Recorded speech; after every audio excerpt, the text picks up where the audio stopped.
ఆ betting app గురించి జరుగుతుంది, మీకు ఆ స్కామ్ గురించి తెలుసు. ఇంతకుముందు ఈడీ పిలిపించారు, వాళ్ళని నేను కలిశాను.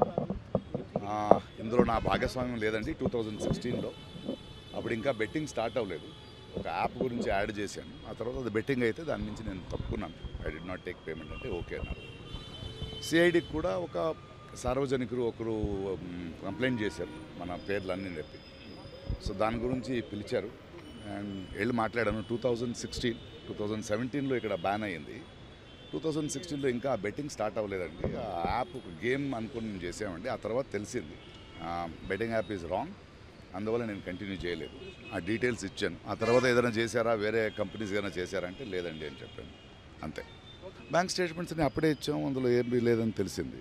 బట్ ఒకటి మా మాధ్యమం మూలంగా చెప్తున్నది, ఏదో అది కొందరు పెద్దవాళ్ళు చేశారు, వాళ్ళు చేశారు రూల్స్ అని కాదు.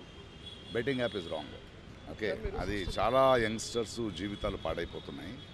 2016లో మనకు తెలియదు, అది ఇంకా యాప్గా ఉంది, ఇంకా బెట్టింగ్ స్టార్ట్ అవ్వలేదు. బట్ ఎప్పుడైతే బెట్టింగ్ స్టార్ట్ అయ్యి అది బ్యాన్ అయిందో, యంగ్స్టర్స్కి నేను ఈ మూలంగా చెప్పేది ఒకటే, అంటే నేను బెట్టింగ్ యాప్ డబ్బులు పెట్టి చేయమని నేను యాడ్ చేయలేదని చెప్పడం చాలా ఈజీ. అలా కాదు, అది తెలిసి చేసినా తెలియక చేసినా తప్పే.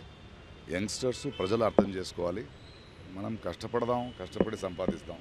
ఇలాంటి యాప్కి పోయి చాలా ఫ్యామిలీస్, చాలా youngsters they have lost there lifes and I'm sorry for that and hope మనం దీని నుంచి నేర్చుకుంటాం. Thank you.